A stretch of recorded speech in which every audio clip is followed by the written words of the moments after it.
ಬುದ್ಧಿ ದಶರಥನ ಮಗನಿಗೆ ಬಂದಿತ್ತು ಅಂತ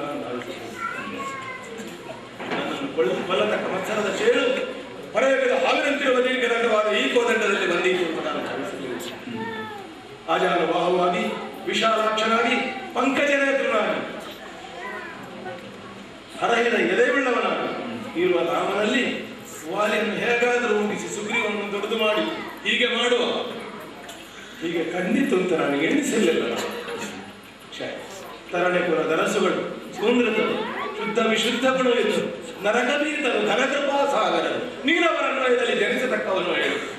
ಒಂದು ಪ್ರಾಣಿಗಾಗಿ ತನ್ನ ದೇಹಾರ್ಥವನ್ನು ಭಯಲ್ಲಿ ಚೆಲ್ಲುವುದಕ್ಕೆ ಸಿದ್ಧನಾದವ ನಿನ್ನ ವಂಶೀಯ ಇವತ್ತು ನಾಚಿಕೆಯಿಂದ ಸ್ವರ್ಗದಿಂದ ನರಕಕ್ಕೆ ಬಿಡಬೇಕು. ತನ್ನಲ್ಲಿ ಏನೂ ಇಲ್ಲದಿದ್ರು ಮಡಿಕೆಯನ್ನು ಬೇಯಿಸಿ ತಿಂದಾಗಿದ್ದ ಕಾಲಕ್ಕೆ ನಿಜವಾದ ವಿಶ್ವಜಿತ್ತಾದ. ಯಾಕೆ ವಿಶ್ವದ ಎಲ್ಲ ಕಾಮನೆಗಳನ್ನು ಜಯಿಸಿದ ಸ್ವರ್ಣವೃಷ್ಟಿಯನ್ನೇ ಮಾಡಿದ್ದಾನೆ. ನಿನಗೆ ಹೆಸರು ರಾಘವ. ಸ್ವರ್ಣವೃಷ್ಟಿ ಮಾಡಿದ ರಘುಯಲ್ಲಿ ರಕ್ತವೃಷ್ಟಿಯನ್ನು ಮಾಡಿದಂತಹ ರಘುವಲ್ಲಿ ನೀ ಯೋಚಿಸಬೇಕು ರಾಮಚಂದ್ರ. ಒಬ್ಬೊಬ್ಬರು ಎಣಿಸಿದ ಮೈ ರೋಮಾಂಚನವಾಗ್ತದೆ. ದೇವತೆಗಳಿಗೆ ಒಂದು ಆಪತ್ತನ್ನು ಪೂರೈಸುವುದಕ್ಕೆ ನಿನ್ನ ಅಪ್ಪ ಹೋದನಂತೆ ಒಂದು ಸಲ ಹೇಳಿಲ್ಲ, ನೀವು ಇಂದ್ರಾದಿ ದೇವತೆಗಳು ಮಕ್ಕಳನ್ನು ಕೊಡುವುದು, ನೀವು ನನಗೆ ಮಕ್ಕಳು ಕೊಡುವುದಿಲ್ಲ, ನಿಮಗೆ ರಾಕ್ಷಸರ ಬಾಧ ಬಂದರೆ ನಾನು ಬೇಕು ಅಂತ ಕೇಳಿ ನನಗೆ ಮಾತಾಡಿಲ್ಲ. ದೇವತೆಗಳ ಆಜ್ಞೆಯನ್ನು ಪೂರೈಸಿಕೊಂಡು ಹಿಂದೆ ಬಂದನು. ಅಂತಹ ದಶರಥನ ಮಗನಾಗಿ ನೀನು ಹುಟ್ಟತಕ್ಕ ನಿನಗೆ ಸಾಲದಪ್ಪ ವಂಶ ಸಣ್ಣದಾಯ್ತು.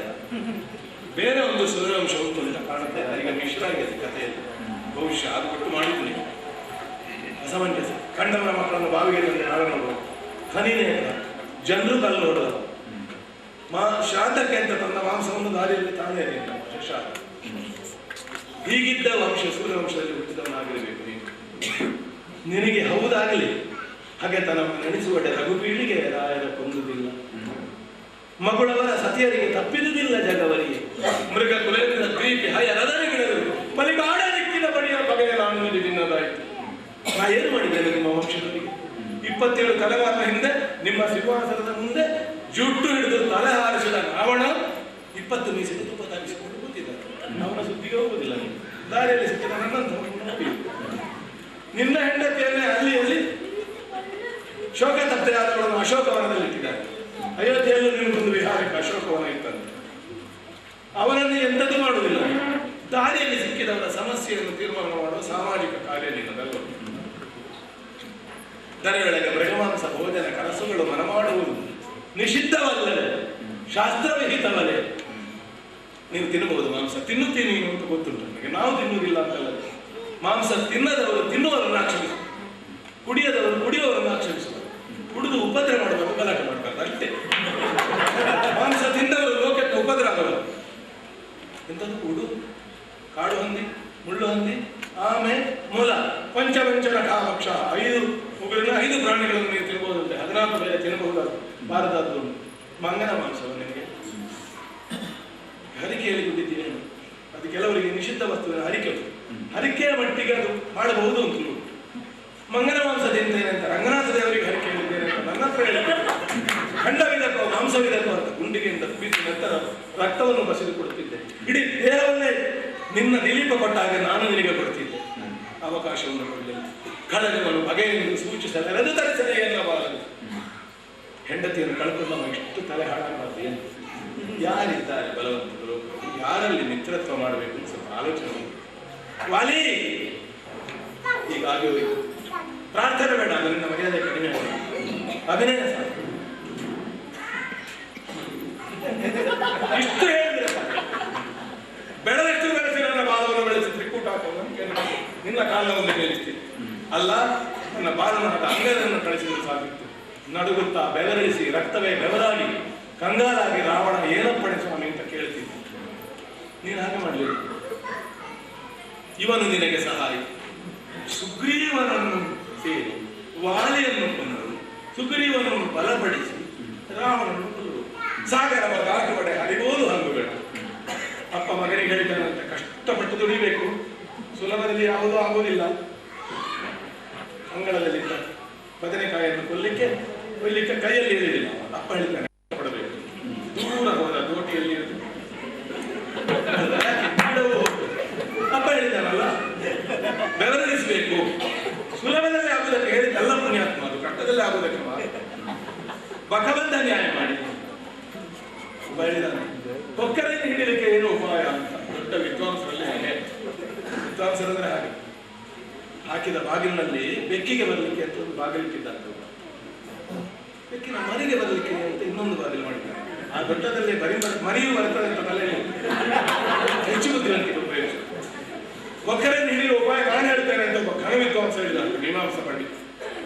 ಬೆಣ್ಣೆ ಹಿಡ್ಕೊಳ್ಬೇಕು, ಬೆಳಿಗ್ಗೆ ಗದ್ದೆಯಲ್ಲಿ ಹೋಗ್ಬೇಕು, ಕೊಕ್ಕರೆಯ ತಲೆ ಮೇಲೆ ಬೆಣ್ಣೆ ಇಡಬೇಕು, ಬಿಸಿಲು ಬಿದ್ದು ಮಧ್ಯಾಹ್ನ ಆಗುವಾಗ ಬೆಣ್ಣೆ ಕಾದು ಅಂದ್ರೆ ಕೊಕ್ಕರೆಲ್ಲ ಕೂತ್ರೆ ಎಲ್ಲ ಕಣ್ಣು ಮುಚ್ಚುತ್ತದೆ. ಆಮೇಲೆ ಕೊಕ್ಕರೆಯನ್ನು ಹಿಡಿಬೇಕು. ಸಣ್ಣ ಹುಡುಗ ಹೇಳಿದ್ದಾರೆ, ಅಷ್ಟು ಕೆಲಸ ಯಾರು ಬೆಣ್ಣೆ ಇಡುವುದರ ಕೊಕ್ಕರೆ ಸುಗ್ರೀವನನ್ನು ಬಲಪಡಿಸಬೇಕಾಗಿದೆ. ವಾಲಿಯಲ್ಲಿ ಬಂದು ಪ್ರಾರ್ಥನೆ ಮಾಡಿದೆ. ವಾಲಿಯ ಸುಗ್ರೀವ ಸಮೇತನಾಗಿ ಸೀತೆಯನ್ನು ಬಿಡಿಸಿ ತರ್ತಿದ್ದ. ಮತ್ತೇನು ನ್ಯಾಯವೋ ಅನ್ಯಾಯವೋ ನಮ್ಮೊಳಗಿದ್ದರೆ ಮಾಡಿದ ಅಪರಾಧಕ್ಕೂ ಒಮ್ಮೆ ಮೇಗೆ ಹೊತ್ತಾರೆ ಒಳ್ಳೆಯ ನಡುವಿಗೆ ಸಂಸಾರ ಸೂಚಿಸಬಹುದಿತ್ತು, ಹೇಳಬಹುದಿತ್ತು. ಅಕ್ರಮ ಸಂಭಾವನೆಯನ್ನು ಸ್ವೀಕಾರ ಮಾಡಿದೆ ಅಂತ ಸುಗ್ರೀವನ ಮನೆಗೆ ಹೋಗಿ, ನಾವು ನೀನು ರಾಜಿ ಮಾಡಿಕೊಡು, ನಿನ್ನ ಜನವನ್ನು ನಾನು ಕೊಡ್ತೇನೆ, ನೀನು ನನಗೆ ರಾಜ್ಯ ಕೊಡು. ಮನೆಯಲ್ಲಿ ನಿಂತು ಬಾಣ ಪ್ರಯೋಗ ಮಾಡಿ ಎದುರಿಗೆ ಬರುವ ಧೈರ್ಯ ಇಲ್ಲ. ರಾಮ ವಾಲಿ ಧನ್ಯ ಇರುತ್ತೆ. ಇಷ್ಟು ದೊಡ್ಡ ನೀನು ನಿತ್ತ ನಿಲುವಿನಲ್ಲಿ 14,000 ರಾಕ್ಷಸರನ್ನು ಒಂದು ಕಳೆದ ಮೇಲೆ ಬೆವರು ಒರೆಸಿದವರು ಬರಲಿಲ್ಲಲ್ಲ ಅಂತ ಹೇಳಿದೆ. ಎಷ್ಟು ಮುಹೂರ್ತ ಮಾತ್ರದಲ್ಲಿ ಕೊಂದ ನಿನಗೆ ಘನವಿಕ್ರಮಿಯಾದ ವಾಲಿಯ ಮುಂದೆ ಬಂದು ಒಬ್ಬರ ಮೇಲೆ ಬಾಣ ಪ್ರಯೋಗ ಮಾಡಲಿಕ್ಕಾಗಲಿಲ್ಲ. ಭರತ ಬರಲಿ, ಆಮೇಲೆ ಕಾಡಿಗೆ ಹೊರಡು. ಸಹಜವಾದ ಧಾರ್ಮಿಕವಾದ ಬೇಡಿಕೆ, ಅದನ್ನು ತಿರಸ್ಕರಿಸಿದೆ ಅಂತೇಳಿ ಮನುಷ್ಯನ ಮನಸ್ಸು ಹೇಗೆ ಬದಲಾಯಿತದೋ ಹೇಳಲಿಕ್ಕೆ ಬರುವುದಿಲ್ಲ. ಒಂದು ಅನ್ನವೂ ಸ್ವೀಕಾರ ಮಾಡುವುದಿಲ್ಲ ನಾನು. ನಿಶ್ಚಯ ಎಡಗೈಯಲ್ಲಿದ್ದದ್ದು ಬಲಗೈಗೆ ಬರುವಾಗ ಮನಸ್ಸು ಬದಲಾದೀತು. ನಿಲ್ಲಲಾರೆ ಅಂದ್ರೆ ಲೋಕದ ಧರ್ಮವನ್ನೂ ಮೀರಿ ಒಂದು ಹೆಜ್ಜೆ ಮೇಲೆ ಆಚರಿಸುವ ನೀನು ಇಲ್ಲಿ 4 ಹೆಜ್ಜೆ ಕೆಳಗೆ ನಿಂತು. ವಾಲಿಯ ವಿಕ್ರಮಕ್ಕೆ ಸಂದಂತಹ ಕಾಣಿಕೆ, ವಾಲಿಯ ವಿಕ್ರಮಕ್ಕೆ ಸಂದಂತಹ ಪ್ರಶಸ್ತಿ, ಘನ ಚೋರ ತರದ ವಿದ್ಯೆ, ಏಸು ದಿನ ಬಿಡದಭ್ಯಾಸದ ಪೇಳೆ ಎನ್ನಾಣೆ ಎನ್ನಣುಗನಾಣೆ ಪೇಳಿಂದೇಕೆ ಬಯಣನೆ. ನಿನ್ನದೇ ಇಷ್ಟಿರುವಾಗ ನಿನ್ನ ಗುರುವಿನ ಅಭ್ಯಾಸ ವಿಶ್ವಾಮಿತ್ರರು ಇದ್ದು ಕಲಿಸಿದ್ದು ಗೊತ್ತಿಲ್ಲ, ವಸಿಷ್ಠರಲ್ಲಿ ಇಂಥದ್ದಿಲ್ಲ. ಹಿಂದಿನಿಂದ ನಿನ್ನ ಜೀವಂತ ಶರ ಉಂಟಂತೆ, ಬಾಣಾವಳಿ ಉಂಟಂತೆ, ಆಜ್ಞೆ ಮಾಡಿದ್ರೆ ಹೋಗ್ತದಂತೆ. ಅದು 2 ಗುರುಗಳ ನಂತರ ಮೊದಲವ ಹೇಳುದು ಅವ ಹೇಳಿದ್ದು ಸರಿ ಇಲ್ಲ, ಇದು ಕಲ್ತು ಅವ ಹೇಳಿದ್ರು ಅವನಿಗೆ ಎಂತದ್ದು ಗೊತ್ತುಂಟು, ಇವನಿಗೆ ತೊಂದರೆ. ಪರಸ್ಪರ ವಿರುದ್ಧವಾಗಿದ್ದ ವಿಶ್ವಾಮಿತ್ರ ವಸಿಷ್ಠರನ್ನು ಸೇರಿಸಿದವರಂತೆ ದಕ್ಷಿಣೋತ್ತರ ಧ್ರುವಗಳನ್ನು. ನಿನಗೆ ಮಧ್ಯದಲ್ಲಿ ಧ್ರುವ ಇಲ್ಲದೆ ಹೋಯಿತು, ಧ್ರುವವಾದ ಗತಿಯೂ ಇಲ್ಲದೆ ಹೋಯಿತು. ರಾಮಚಂದ್ರ ನೋಡಿದರೆ ಸಾಲ ನೆತ್ತಿಯೋಳು ಹರಗಡೆ ತ್ರಿಯಂಬ ಮೃತ್ಯುಂಜಯ ಮಹಾದೇವ ಹೊತ್ತ ಜೀವಕ್ಕೆ ಜೋಡಿಲೇ ಸಾಗಿ. ಈ ವೇಷಕ್ಕೆ ಬಾಣ ಬಿಲ್ಲು ಬೇಡ, ಒಂದು ಜೋಳಿಗೆ ಹೇಗೆ ಬೆಳಕು ನಿರಂಜನೆ ಏನಾದರೂ ಸಿಗ್ತಿದೆ. ಈ ವೇಷಕ್ಕೂ ಇದು ಸಂಬಂಧ ಇಲ್ಲ. ಯಾಕೆ? ಹೌದಲ್ಲ, ಹೆಂಡತಿ ಇಲ್ಲದ ಗಂಡ ಮತ್ತು ಗಂಡನಿಲ್ಲದ ಹೆಂಡತಿ ಎರಡು ಒಂದೇ.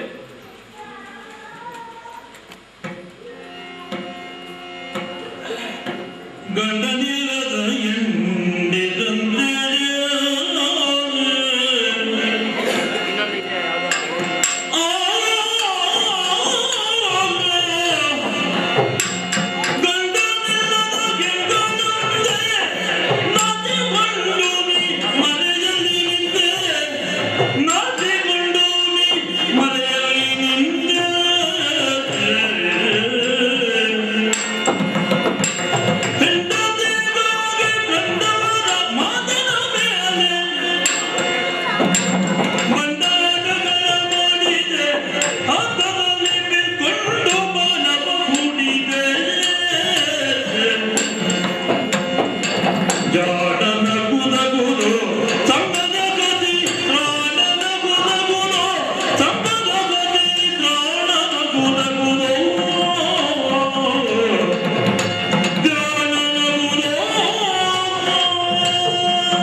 ಗಂಡನನ್ನು ಕಳ್ಕೊಂಡವಳು ಸಭೆಗೆ ಬರಲಿಕ್ಕೆ ಸ್ವಲ್ಪ ಕಷ್ಟಪಡ್ತಾರೆ. ನಮ್ಮಲ್ಲಿ ಅದಿಲ್ಲ. ನಮ್ಮಲ್ಲಿ ವೈದ್ಯ ಸಮಸ್ಯೆಗೆ ನಾವು ಕಂಡುಕೊಂಡ ಉತ್ತರ ಬೇಕು. ಹೇಗೆ ಅಲ್ಲ, ಗಂಡನಾಗದ ಹೆಣ್ಣು ಪಡೆಯುತ್ತಾರೆ. ಅವಳಿಗೆ ಸಭೆಯಲ್ಲಿ ಬರಲಿಕ್ಕೆ ನಾಚಿಕೆ. ಯಾಕೆಂತ ಎಲ್ಲರೂ ನನ್ನನ್ನು ನೋಡಬೇಕು ಅಂತಲೂ ಉಂಟು. ಈ ಮದುವೆ ಆಗದ ಹುಡುಗಿಯರ ಕಥೆ. ಅವ್ರು ಹೋಗಿ ದೂರುದೇ ಹಾಗೆ ನನ್ನನ್ನೇ ನೋಡುವುದು. ಹುಡುಗರು 4 ಜನ ನೋಡಲಿಕ್ಕೆ ಹೇಳಿದ್ರು, ಎಂತ ಹುಡುಗರ ಒಂದು ಸಲವೂ ನೋಡ್ಲಿಲ್ಲ. ನಿನಗೆ ನಿನ್ನಿಂದ ಆತನಾದವ ನಿನ್ನನ್ನು ನೋಡಬೇಕು ಅಂದ್ರು ನೋಡಬಾರದು ಅಂತಲೂ ಉಂಟು. ಮರದ ಮರೆಯಲ್ಲಿ ಅಲ್ಲ, ಗಂಡನಿಲ್ಲದೆ ಮಹಾಮಾಯೆ ದೇವಿ. ಅವಳಿಗೆ ಗಂಡನ ಸಹಾಯ ಬೇಡ. ತ್ರಿಮೂರ್ತಿಗಳನ್ನು ಸೃಷ್ಟಿಸ್ತಾರೆ. ಕರ್ತುಮ ಕರ್ತುಮ ಅನ್ಯಥಾ ಕರ್ತುಮ ಸಮರ್ಥ ಯಾಮ ಮಾಯಾ. ಯಾವುದು ಮಾಯೆಯೋ ಅದೇ ಮಾತೆ ಆದಿಶಕ್ತಿ. ಅವಳು ಗಂಡನಿಲ್ಲದೆ ಹೆಣ್ಣು. ಯಾಕಂದ್ರೆ ಅವಳಿಗೆ ಗಂಡ ಸಾಗುವ ಇನ್ನು ಯೋಗ್ಯತೆಯಲ್ಲಿ ಹುಟ್ಟಿಲ್ಲ. ಕಡೆಗೆ ಅವಳೇ ಅನುಗ್ರಹ ಮಾಡಿದ್ದಾರೆ. ನನ್ನಿಂದಲೇ ಹುಟ್ಟಿದವರಾದರು, ನನ್ನ ದೇಹದಿಂದ ಹುಟ್ಟಿದವರಾಗಿ ನಿಮ್ಮ ಹೆಂಡತಿಯಾಗಿ ನಾನು ಬರುತ್ತೇನೆ. ಅದು ವಿಭಾಗ ಮಾಡಿದ್ದು. ಪೂರ್ಣ ಶಕ್ತಿ ಆದರೆ ಈ ಗಂಡನಿಗೆ ಕರ್ಕೊಳ್ಳಿಕ್ಕೆ ನೀನು ಅದನ್ನು ತಿಳ್ಕೊಂಡಿಲ್ಲ. ನಿನಗೆ ಯಾರು ಗುರುಗಳನ್ನು ಉಂಟಾದ ದೇವರು ಮರೆಯ ಮಹಾಚೇತನ. ತಾತ್ವಿಕವಾಗಿ ಹೇಳ್ತದೆ, ನೀನು ಮರೆಯ ಮಹಾಚೇತನ ಎಂಬುದಕ್ಕೆ ಅರ್ಥ ಮಾಡಿದ್ದು ಮರದ ಮರೆಯಲ್ಲಿ. ನೋಡಿ ಎಷ್ಟು ಅಪಾರ್ಥ ಮಾಡಿದ್ದು. ನಾಚಿಕೊಂಡು ಮರೆಯಲ್ಲಿ ನೀನು ಹೆಂಡತಿಗಾಗಿ ಯಾರಿಗಾದ್ರೂ ಹೆಂಡತಿಗೆ ಇರ್ಬೇಕಪ್ಪ. ನಿಮಗೆ ಇಬ್ಬರಿಗಿರ್ಬೇಕು. ನೀನು ಒಬ್ಬ ಸುಗ್ರೀವ, ನಿಮ್ಮ ಇಬ್ಬರು ಹೆಂಡತಿಯರು. ಭಗವಂತ ಕಂಡವರ ಮಾತಿನ ಮೇಲೆ ಶಬರಿ ಹೇಳಿಲ್ಲ. ಅದಕ್ಕೆ ಕಿವಿಯೂ ಕೇಳಿಲ್ಲ, ಕಣ್ಣು ಕಾಣಲಿಲ್ಲ. ಎಂಥದವರು ಕೇಳಿ ನೀನು ಎಂಥದಕ್ಕೆ ಮಾತಾಡಿಲ್ಲ. ಊರಲ್ಲಿ ಶಾಸ್ತ್ರ ಮಾತಾಡುವ ನೀನು ಅವಳ ಎಂದಿರ ತಿಂದಿಯ ಅವಳ ಬಗಡಿ ಅವಳು ಕಚ್ಚಿ ಕಚ್ಚಿ ಕೊಡುದಂತೆ. ಎಂಥ ಸಂಸ್ಕಾರ ಉಳಿಯಾದ್ರೆ ಸದ್ಭಾವದಿಂದ ಅರ್ಪಿಸಿದ್ದನ್ನು ತಿನ್ನೋದು ಇಲ್ವೋ. ಗುಹನಲ್ಲಿ ಹುಟ್ಟಾರವನ್ನು ಲಕ್ಷ್ಮಣನ ಮೂಲಕ ನೀವು ಸ್ವೀಕಾರ ಮಾಡಲಿಲ್ಲ. ಅಧಿಕ ಪ್ರಸಂಗ ಅತಿರೇಕ. ಶಬರಿ ಮತ್ತೊಬ್ಬ ಯಾರು ಕಬಂಧ. ಅವ ಮೊದಲೇ ಶಾಪ ಪಡ, ಅಂದ್ರೆ ಮೊದಲೇ ಅಧಿಕ ಪ್ರಸಂಗ.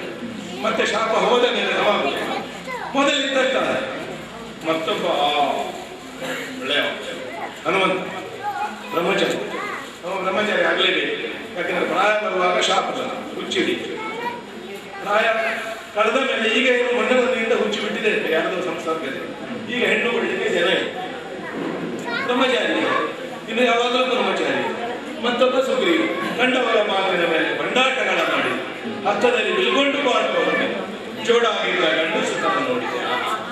ನಿನ್ನ ಒಂದು ಗಂಡು ಸುತನ ಸುಗ್ರೀವನ ಅಲ್ಲ, ನಿನ್ನ ಒಂದು ಗಂಡು ಸುತನ ನಿನ್ನ ಈ ಅನ್ಯಾಯವನ್ನು ತಡೆಯದ ಲಕ್ಷ್ಮಣನ ಗಂಡು ಸುತನ. ಯಾಕಂದ್ರೆ ನೀನು ಕಾಡಿಗೆ ಹೊರಡುವಾಗಲೂ ಆಕ್ಷೇಪಿಸಿದವ. ಅಂದ್ರೆ ನಿನ್ನ ಮೇಲೆ ಉರಿದೇಳ್ತಾನೆ ಅಂತ ಅಗತ್ಯ ಇದೆ. ಈ ಸಂದರ್ಭದಲ್ಲಿ ಅವನು ತಡೆಯಲಿಲ್ವ? ಅಲ್ಲ, ಅವನಿಗೆ ತಡೆಯಲಿಕ್ಕೆ ಅವಕಾಶವೇ ಆಗಲಿಲ್ಲ. ಲೇಸಾಗಿದೆ. ಇನ್ನೇಸು ಹೇಳಿದರೂ ಪ್ರಸಂಗ ಇಷ್ಟೇ. ಮೋಸದ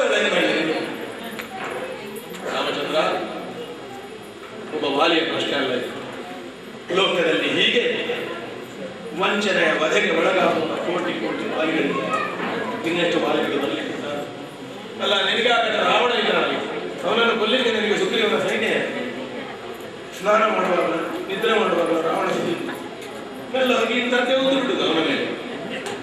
ದಿಗ್ವಿಜಯ. ಹೀಗೆ ಮೋಸಕ್ಕೊಳಗಾಗಬೇಕಾದ ವಾಲಿ ರಾವಣನ ಸಂಖ್ಯೆ. ಮರದ ಮನೆಯಲ್ಲಿ ನಿಂತು ಬಾಣವನ್ನು ಪ್ರಯೋಗ ಮಾಡಿ ನಿಷ್ಪಾಪಿ ಕಪಿಗಳನ್ನು, ಮಂಗಗಳನ್ನು, ಅಂದರೆ ಮುಗ್ಧರನ್ನು, ಹೆಂಡರನ್ನು ಕೊಲ್ಲುವ ರಾಮನಷ್ಟು. ಇದು ಹಲವು ವಾಲಿಯರ ಪ್ರಶ್ನೆ. ಜೀವಂತವಾಗಿ ಉಳಿದಿರುವ ವಾಲಿಯ ಚೇತನದ ಪ್ರಶ್ನೆ. ರಾಮಚಂದ್ರ, ಇದು ಬೇಟೆಯೋ, ಇದು ನಿಗ್ರಹವೋ, ಇದು ಮಿತ್ರಧರ್ಮವೋ?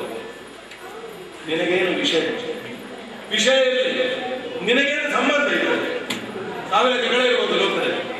ಊರಲ್ಲಿ ಹೊಡ್ಕೊಳ್ತಾರೆ, ಅಲ್ಲೆಲ್ಲ ಹೋಗಿ ನಿಲ್ಲಿ ನಾನು ನ್ಯಾಯ ಸರಿ ಮಾಡ್ತೇನೆ. ಅದಾದ್ರೂ ಹೇಳುದು, ನೀವು ಮರದ ಬುಡದಲ್ಲಿ ಕೂತ್ಕೊಳ್ಬೇಕು. ವಾಲಿ ಇಲ್ಲಿ ಬನ್ನಿ, ನಿಮ್ಮೊಳಗೆ ಒಂದು ನ್ಯಾಯ ಉಂಟಂತೆ, ನಾನು ಸರಿ ಮಾಡಿ ಅದು ಮಾಡಲಿಲ್ಲ. ಒಂದು ಪಕ್ಷವನ್ನು ಹಿಡಿದು ಬಂದಾಯಿತು. ಹಾಗಾಗಿ ಪಕ್ಷೀಯವಾದ ಯುದ್ಧವು ಮಾತ್ರ. ನಿನಗೆ ಅಧಿಕಾರ ಏನು? ಸಂಬಂಧ ಇದ್ರೆ ಸಾಕು. ಸಂಬಂಧಿಗಳೆಲ್ಲ ಅಧಿಕಾರಿಗಳಿಗೆಲ್ಲ ಸಂಬಂಧ ಇದೆ. ಅಲ್ಲ, ಈ ಅಧಿಕಾರದಿಂದ ನಿನಗಾಗುವ ಪ್ರಯೋಜನ ಇದೆ.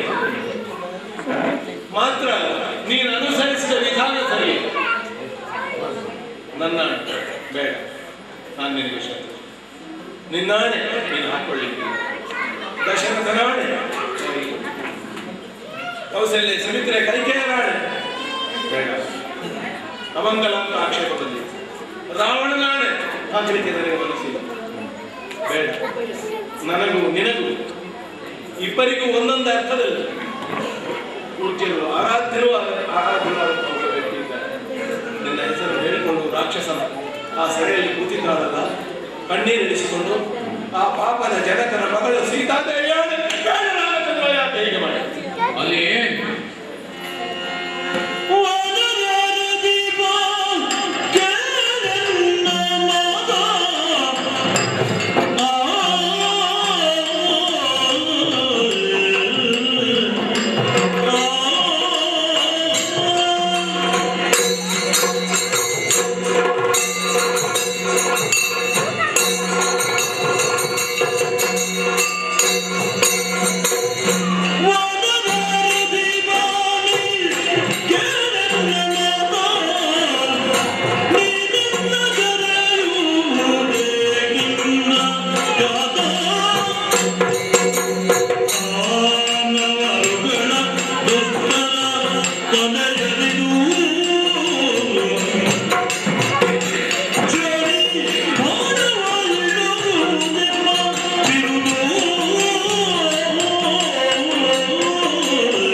ಕೇವಲ ನಾಡ ಕೋಡಗವನ್ನು ಈ ಬಗೆಯ ಪ್ರಶ್ನೆಯನ್ನು ಮುಂದೊಡ್ಡುವುದಕ್ಕೂ ಇಲ್ಲ, ಶಿಕ್ಷೆಗೆ ಪಾತ್ರವಾಗುವುದಕ್ಕೂ ಇಲ್ಲ.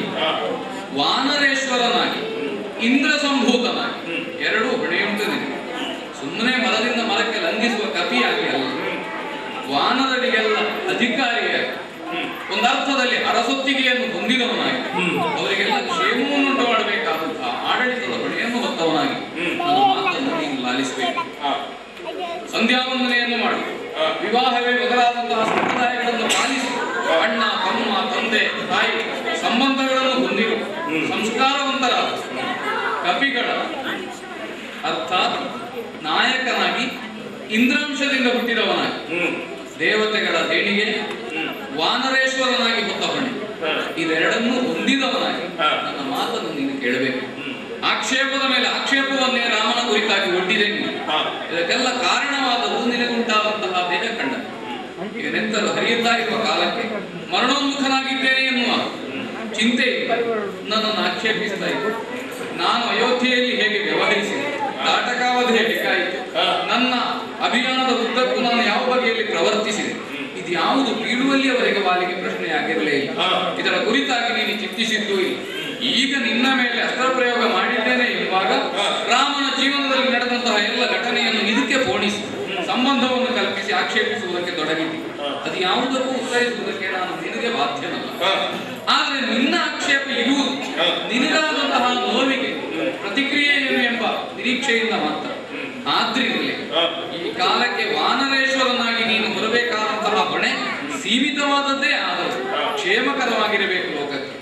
ಆ ನೆಲೆಯಿಂದ ಸೂರ್ಯವಂಶೀಯನಾಗಿ ರಾಜ ಪ್ರತಿನಿಧಿತ್ವವನ್ನು ಹೊಂದಿದಂತಹ ನಾನು ನನ್ನ ವಾಂಶಿಕವಾದಂತಹ ಕರ್ತವ್ಯವೇನುಂಟು ಅದನ್ನು ನಿರ್ವಹಿಸುವಲ್ಲಿ ತಪ್ಪದೆ ನಡ್ಕೊಳ್ಳಬೇಕು ಎಂಬ ಬಾಧ್ಯತೆ ನನಗೂ.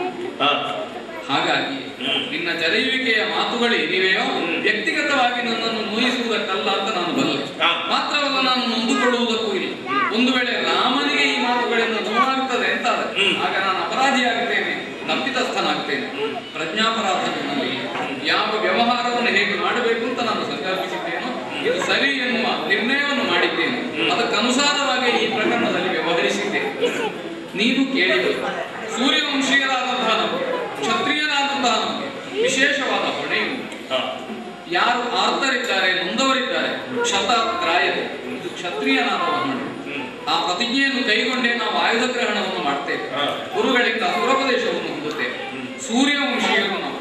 ಸೂರ್ಯನ ರಶ್ಮಿ ಎಲ್ಲಿಯವರೆಗೆ ಬೀಳುತ್ತಾ ಇದ್ದೇವೆ ಅಲ್ಲೆಲ್ಲ ನ್ಯಾಯಸ್ಥಾಪನೆಯ ಹೊಣೆಯನ್ನು ನಾವು ಹೊರಬಹುದು. ಇದು ಮೊದಲೇ ನಿರ್ಣಯವಾದಂತಹ ಮಾತು. ಅದಕ್ಕನುಸರಿಸಿ ಅಯೋಧ್ಯೆಯ ಸಿಂಹಾಸನದ ಪ್ರತಿನಿಧಿಯಾಗಿ ಸೂರ್ಯವಂಶೀಯನಾಗಿ ವ್ಯವಹರಿಸುತ್ತಾ ಬಂದವು. ಆ ನೆಲೆಯಿಂದಲೂ ಕೂಡ ನಿನ್ನಲ್ಲಿ ನಾನು ಈ ಬಗೆಯಲ್ಲಿ ವರ್ತಿಸಬೇಕಾಯಿತು. ಹಾಗಾದರೆ ನಿನ್ನ ಪ್ರಶ್ನೆ ಸಾಧುವಾದದ್ದು ಎಲ್ಲಿ? ನನ್ನನ್ನು ನೀನು ಶಿಕ್ಷಿಸುವುದಕ್ಕೆ ಅಧಿಕಾರಿಯೇ ಈ ನೆಲೆಯಿಂದ ಹೌದು. ನನ್ನ ಹಿನ್ನೆಲೆಯಿಂದಲೂ ನಾನು ಹೊಂದಿದಂತಹ ಉದ್ದೇಶದಿಂದಲೂ ವ್ಯಕ್ತಿಗತವಾದದ್ದಲ್ಲ. ಆ ನೆಲೆಯಿಂದ ನಾನು ಅಧಿಕಾರಿಯೇ ಇದ್ದೇನೆ. ರಾಜಕೀಯವಾದಂತಹ ಅಪೇಕ್ಷೆ ನಿನಗೆ ಅಂತ ನೀನು ಕೇಳಿದೆ. ವ್ಯಕ್ತಿಗತವಾದ ದುರಭಿಸಂಧಿ ನನಗಿಲ್ಲ. ನಾನು ನಿನ್ನ ಮರಣದಿಂದಾಗಿ ಪಡೆಯುವುದಕ್ಕೂ ಏನನ್ನೂ ಇಲ್ಲ. ನಾನು ಸುಗ್ರೀವನಿಂದ ಮೊದಲೇ ಆಶ್ವಾಸನೆಯನ್ನು ಪಡೆದು ನಿನ್ನನ್ನು ಕೊಲ್ಲುತ್ತೇನೆ ಅಂತ ಆಡಿದ್ದು. ನಿನಗೆ ಅನ್ಯಾಯವಾಗಿದೆ ಹೌದು ಅಂತಾದ್ರೆ ಅನ್ಯಾಯವನ್ನು ನಾನು ತಡೆಯುತ್ತೇನೆ ಅಂತ ನಾನು ಆಡಿದ ಮಾತು. ಅವನು ಏನನ್ನು ಕೊಡ್ತಾ ಅನ್ನೋದು ಅರ್ಪಣಾಭಾವದಿಂದ ನಾನಿನ್ನು ಸ್ವೀಕರಿಸಿದ್ದಿಲ್ಲ ಅದನ್ನು. ಆ ನೆಲೆಯಿಂದ ವ್ಯಕ್ತಿಗತವಾದ ಅಪೇಕ್ಷೆಯಿಂದ ಮಾಡಿದ್ದದ್ದು. ಇನ್ನೂ ಒಂದು ತಿನ್ನುವುದಕ್ಕಾಗಿ ಕೊಂದೆಯೋ ಅಲ್ಲ. ನಿನ್ನನ್ನು ಕೊಲ್ಲಬೇಕಾದಂತಹ ಅಗತ್ಯವೂ ನನಗಿಲ್ಲ, ತಿನ್ನುವ ಅಪೇಕ್ಷೆಯೂ ನನಗಿಲ್ಲ. ತಿನ್ನುವುದೇ ಹೌದಾದರೆ ಕೋಡಗದ ಮಾಂಸ ಬೇರೆಡೆಯಲ್ಲಿ ಸಿಗುತ್ತದೆ. ಆ ಅಪೇಕ್ಷೆಯಿಂದ ನಾನು ಮಾಡಿದ್ದರು. ಸುಗ್ರೀವನನ್ನು ಅವಲಂಬಿಸಿ ನಾನು ಮುಂದೆ ಕಾರ್ಯ ಸಾಧನೆ ಮಾಡಬೇಕು ಎಂಬ ನೆಲೆಯಿಂದ ನಿನ್ನನ್ನು ಕೊಂದದ್ದು ನನಗೆ ಬೇಡ. ಆದರೂ ಉದ್ದೇಶ ಘನವಾದದ್ದೇ ಇರುವುದರಿಂದ ಅದಾಮೇಲೆ ಪ್ರಕಟವಾಗ್ತದೆ. ವಾಲಿ, ನೀನು ಶಿಕ್ಷಾರ್ಹನೇ? ಇದು ಒಂದು ಪ್ರಶ್ನೆ. ಈ ಬಗೆಯ ಘಾತವನ್ನು ಹೊಂದುವಲ್ಲಿ ನೀನು ಅಧಿಕಾರಿಯೇ, ಮಾಡುವುದಕ್ಕೆ ನಾನು ಅಧಿಕಾರಿಯೇ ಎನ್ನುವ ಪ್ರಶ್ನೆ ಹೇಗೆ ಪ್ರಸ್ತುತವೋ ನೀನು ಅಧಿಕಾರಿಯೇ ಹೊಂದುವುದಕ್ಕೆ ಇದು ಪ್ರಶ್ನೆಯೇ ಹೌದು. ಆ ಕುರಿತಾಗಿ ನೀನು ಸ್ವಲ್ಪ ಚಿಂತಿಸಬೇಕು. ಏಕಮುಖವಾದಂತಹ ಚಿಂತನೆಯನ್ನು ನಡೆಸಿದಾಗ ನಿನ್ನ ಅಪರಾಧದ ಗುರುತ್ವ ನಿನಗೆ ಕಾಣಿಸದೆ ಹೋಗುವುದು. ವಾಲಿ, ನೀನು ಅಪರಾಧಿ. ಅಪರಾಧಿಯನ್ನು ಶಿಕ್ಷಿಸಬೇಕಾದ್ರೆ ಯುದ್ಧಕ್ಕೆ ಆಹ್ವಾನಿಸಬೇಕಾದದ್ದಿಲ್ಲ, ಮುನ್ನೆಚ್ಚರಿಕೆಯನ್ನು ಕೊಡಬೇಕಾದದ್ದು ಇಲ್ಲ. ತಿದ್ದಿಕೊಳ್ಳುತ್ತಾನೆ ಇಲ್ಲ, ಇದಷ್ಟು ವೇದ್ಯವಾದ್ರೆ ಸಾಕಾಗ್ತದೆ. ಯಾರ್ಯಾರ ಮಾತು ಯಾಕೆ ನಾನು ಕಿವಿಯಾರೆ ಕೇಳಿದ್ದೇನೆ. ನಾನು ಸತ್ಯ ಕೊಡೆನು ನಿನಗೆ ನೀನಾಡಿದಂತಹ ಮಾತು ಅದನ್ನು ಕೇಳಿದ ಮೇಲೆ ಯಾವುದನ್ನು ಸುಲಭವಾಗಿ ತಿದ್ದುವುದಕ್ಕಾಗೋದಿಲ್ವೋ, ನಯ ನುಡಿಯಿಂದ ನಯ ಮಾರ್ಗಕ್ಕೆ ತರುವುದಕ್ಕಾಗೋದಿಲ್ವೋ ಅವನನ್ನು ಘಾತಿಸಿಯಾದರೂ ಅವನಲ್ಲಿ ತುಂಬಿದಂತಹ ಅಹಂಕಾರವನ್ನು ಇಳಿಸುವುದಕ್ಕೆ ದೇಹ ಖಂಡನೆ ಮಾಡಿಯಾದರೂ ವಿಚಾರಣೆಗೆ ಒಳಪಡಿಸಬೇಕಾದದ್ದು ಧರ್ಮ. ಆ ನೆಲೆಯಿಂದ ನಾನು ಘಾತಿಸಿದ್ದೇನೆ. ದಾನವರುಗಳನ್ನು, ಹೌದು, ದುಷ್ಟರನ್ನು ಏನು ಮಾಡಬೇಕು? ತರಿದು ಚೋಣಿಭಾರವನ್ನು ಇಳಿಸಬೇಕು. ವಾಂಶಿಕವಾದಂತಹ ಹೊಣೆ ನಮ್ಮ. ಹಾಗಾದ್ರೆ ದಾನವರುಗಳು ಎಂಬುದಕ್ಕೆ ಜನಾಂಗ ದೇಶ ಅಲ್ಲ, ಒಂದು ಜಾತಿಯನ್ನು ಕೊಲ್ಲುವುದಲ್ಲ. ಇಂತಿಂತವರಿಗೆ ದೇಶದಲ್ಲಿ ಇರಬಾರ್ದು, ಇಂತಿಂತವರಿಗೆ ಇರಬೇಕು ಅಂತಲ್ಲ. ಪ್ರವೃತ್ತಿ, ದಾನವತ್ವ, ದೌಷ್ಟ್ಯ ಇದನ್ನು ತರಿದು ಚೋಣಿಭಾರವನ್ನು ಇಳುವುದು. ಈ ಚೋಣಿಭಾರವನ್ನು ಇಳುವುದಕ್ಕೆ ನಿನಗಿರುವ ಅರ್ಹತೆ ಮೂಲ ದಶರಥನ ಮಗನಾಗಿ, ಸೂರ್ಯಕ್ಕಿಂತ ಹೆಚ್ಚಾಗಿ ಸೂರ್ಯವಂಶೀಯನಾಗಿ, ರಾಜನೋ ರಾಜ ಪ್ರತಿನಿಧಿಯೋ ಆಗಿ ಕ್ಷತ್ರಿಯನಾಗಿ ಬಂದವ. ಹಾಗೆ ಬರಬೇಕಾದ್ರೆ ದುಷ್ಟರ ತಲೆಯಲ್ಲಿ ಅದು ಈ ವಿಧಾನದಲ್ಲಿ ಇಲ್ಲ. ಆದರೆ ನಾನು ಮಾಡಿದ್ದೇನು ಅನ್ಯಾಯ ಅಂತ ಬೇಕಲ್ಲ. ಆದ್ರಿಂದಲೇ ನೀನು ಹೊಂದುವುದಕ್ಕೆ ಅಧಿಕಾರಿಯೇ. ಹೇಗೆ ಯೋಚಿಸಿ ನೋಡುವ, ನ್ಯಾಯವನ್ನು ಸಗಿದ್ದೀಯನೇ.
ಅಣ್ಣ ತಮ್ಮಂದಿರಾಗಿ ವಾಲಿ ಸುಗ್ರೀವರ ಸಂಬಂಧ ಹೇಗೆ ಸ್ಥಾಪನೆಗೊಂಡಿತ್ತು ಅದಕ್ಕನುಸರಿಸಿ ವಾಲಿಯ ವ್ಯವಹಾರ ಉಳಿಯಲಿಲ್ಲ.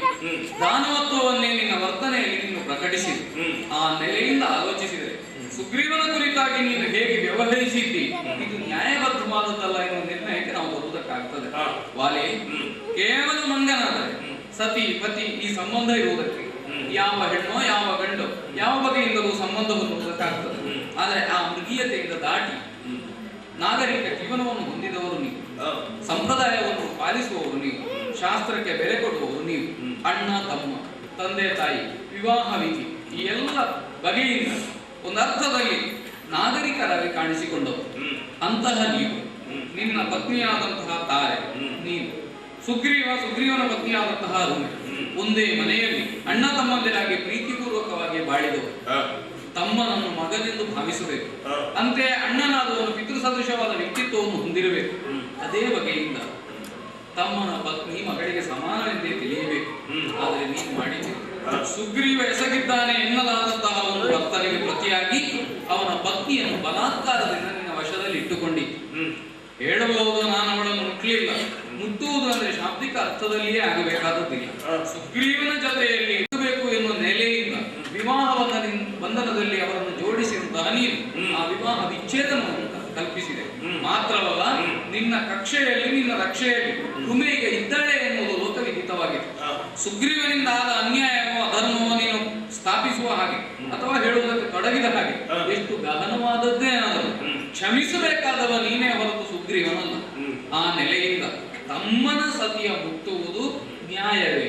ಇದು ಪ್ರಧಾನವಾದ ಪ್ರಶ್ನೆ. ಏನೇ ಇದ್ದರೂ ಆ ಬಗೆಯ ವರ್ತನೆ ಖಂಡನೀಯವಾದದ್ದು, ಹೇಯವಾದದ್ದು. ಈ ವರ್ತನೆ ಹೇಯ ಆದರೆ ಅಂದ್ರೆ ನ್ಯಾಯವನ್ನು ಪ್ರತಿಕ್ರಿಯೆಯಿಂದ ನೋಡಬೇಕು. ಕೆಲಸ ಒಬ್ಬ ಏನು ಮಾಡಿದ ಎಂಬುದನ್ನು ಅದರ ಹಿಂದೇನಾಯ್ತು ಅದರ ಹಿಂದೇನಾಯ್ತು ಅಂತ ನೋಡ್ಬೇಕು. ಪರಂಪರೆ ಸರಣಿಯಿಂದ ನ್ಯಾಯವನ್ನು ನಿರ್ಣಯಿಸಬೇಕು. ನಾನೇ ಮದುವೆ ಮಾಡಿಸಿದ, ಅದನ್ನು ಸುಗ್ರೀವನಿಗೆ ಹೇಳಿದ್ದೇನೆ. ನಾನೇ ವಿವಾಹವಾಗಬಹುದು, ಯಾವ ಹೊತ್ತಿಗಾದರೂ ಕಪಿ ಸಾಮ್ರಾಜ್ಯದ ಯಾರನ್ನಾದರೂ ನನ್ನ ಅಂಕೆಯಲ್ಲಿ ನಾನು ಇಟ್ಟುಕೊಳ್ಳಬಹುದು. ಈ ವಿಷಯ ನಿನಗೂ ಈಗಲೇ ವಿದಿತವಾಗಿದೆ. ಬೇರೆ ಯಾರ ಮೇಲೆಯೂ ಕೈ ಮಾಡಿದ ಒಂದು ವಿಷಯದ ಇತಿಹಾಸ ವಾಲಿಗಿಲ್ಲ. ಸುಗ್ರೀವನ ಹೆಂಡತಿಯ ಮೇಲೆಯೂ ಇಲ್ಲ.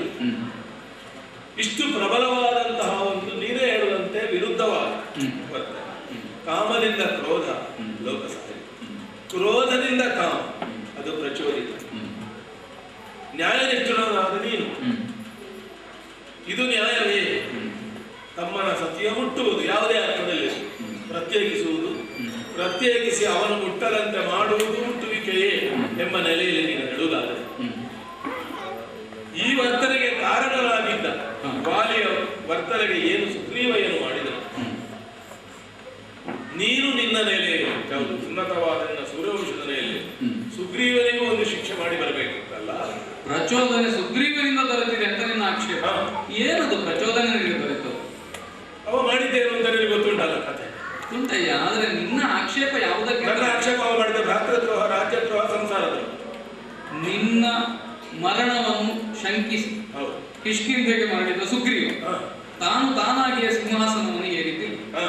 ನಿಮ್ಮ ರೂಢಿ ಏನುಂಟು ಅಥವಾ ಹಿರಿಯರಾಡಿದ ಮಾತು ಏನುಂಟು ಅದಕ್ಕನುಸರಿಸಿ ರಾಜ್ಯಭಾರದ ಹೊಣೆಯನ್ನು ಹೊತ್ತ.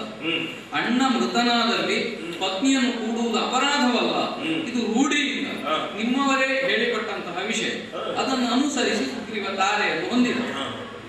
ನೀನು ಬದುಕಿ ಬಂದಿದ್ದಿ ಎಂದಾಕ್ಷಣ ಆತ ನಿನ್ನನ್ನು ವಧಿಸುವುದಕ್ಕೆ, ನಿನ್ನ ಮೇಲೆ ವಿರುದ್ಧವಾದಂತಹ ಆಪಾದನೆಯನ್ನು ಮಾಡುವುದಕ್ಕೆ ಮುಂದಾಗಲಿಲ್ಲ. ತನ್ನನ್ನು ಕ್ಷಮಿಸಬೇಕು ಅಂತ ಕಾಲಿಗೆ ಬಿದ್ದ. ಹೌದಾ? ಅದು ಅಭಿನಯ ಯಾಕಲ್ಲ ಅಂತ ಹೇಳುದು. ಅಭಿನಯ ಅಂತ ಶಂಕಿಸುವುದಿದ್ರೆ ಯಾವುದು ಅಲ್ಲ ಯಾವುದು ಹೌದು ಅಂತ ನಿರ್ಣಯಕ್ಕೆ ಮಾನದಂಡ ಯಾವುದು? ಹಾಗಾದರೆ ಕೇವಲ ನಿನ್ನ ಭಾವಕ್ಕೆ ಯಾವುದು ಪ್ರಚೋದನೆಯಾಗಿ ಒದಗಿತೋ ಅದರ ಹಿನ್ನೆಲೆಯಲ್ಲಿ ನಿನ್ನ ವಿವೇಚನೆ ಸಾಕಾಗಲಿಲ್ಲ ಅಂತ ಅವನನ್ನು ಒತ್ತೆ ಅವನು ನಗರದಿಂದ ಹೊರಗೆ ದೂಡಿದೆ. ವಾಲಿ ಆ ಬಗೆಯ ಅಭಿನಯವನ್ನೇ ಸುಗ್ರೀವ ಮಾಡುತ್ತಾನೆ ಹೌದು ಅಂತಾದರೆ ಅದಕ್ಕೆ ಪೂರ್ವ ಪುರಾವೆ ಏನಾದರೂ ಉಂಟು? ಸುಗ್ರೀವ ಅಣ್ಣನ ವಿರುದ್ಧವಾದಂತಹ ಸಂಚನ್ನು ಇದುವರೆಗೆ ಹುಡುಕಿದೆಯೇ? ವಾಲಿ ಹೇಗೆ ಅನ್ಯ ಸ್ತ್ರೀಯ ಕುರಿತಾಗಿ ವ್ಯಾಮೋಹವನ್ನು ಹೊಂದಿದ್ದಕ್ಕೆ ನಿದರ್ಶನ ಇಲ್ಲವೋ? ಸುಗ್ರೀವನು ಅಣ್ಣನ ಕುರಿತಾದಂತಹ ದ್ರೋಹ ಚಿಂತನೆಯನ್ನು ಮಾಡುತ್ತಾನೆ ಎನ್ನುವುದಕ್ಕೆ ನಿಮ್ಮಲ್ಲಿ ಮಾಯಾವಿ ಪ್ರಕರಣ ನಡೆಯುವ ಪೂರ್ವದಲ್ಲಿ ಯಾವ ನಿದರ್ಶನವೂ ಇಲ್ಲವಲ್ಲ.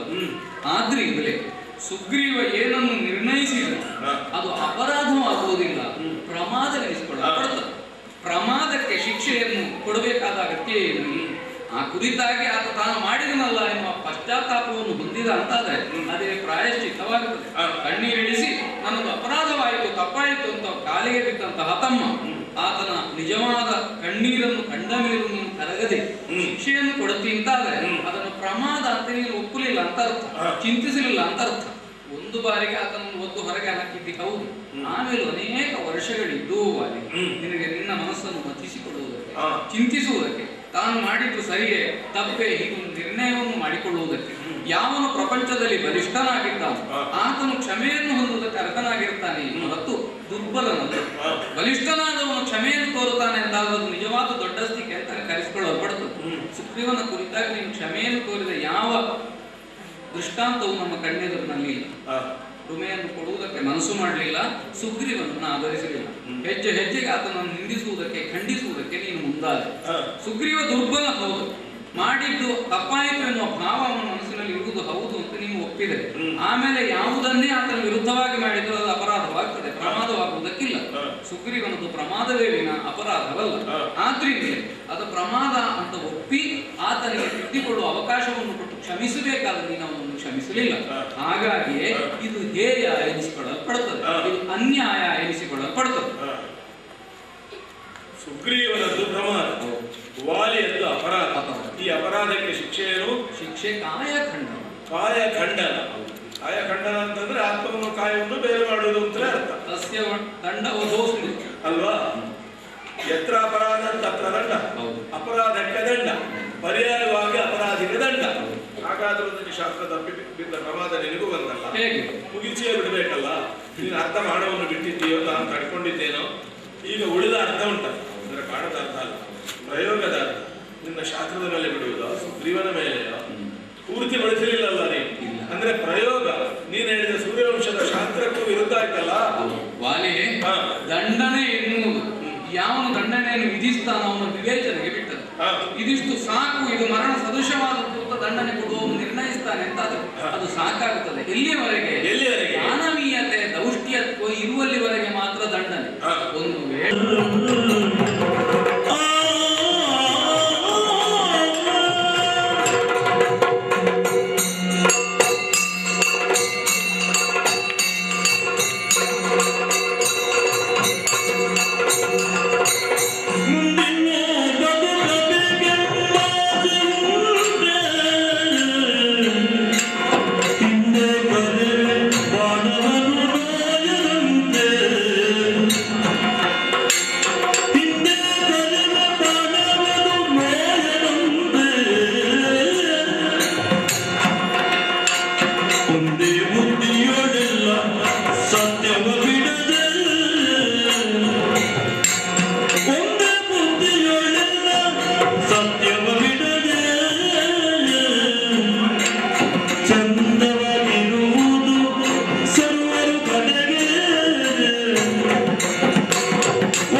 ತನ್ಮೂಲಕ ಹೃದಯ ಪರಿವರ್ತನೆ, ಅದರಷ್ಟು ದೊಡ್ಡ ಪ್ರಾಯಶ್ಚಿತ್ತ ಇನ್ನೊಂದಿಲ್ಲ.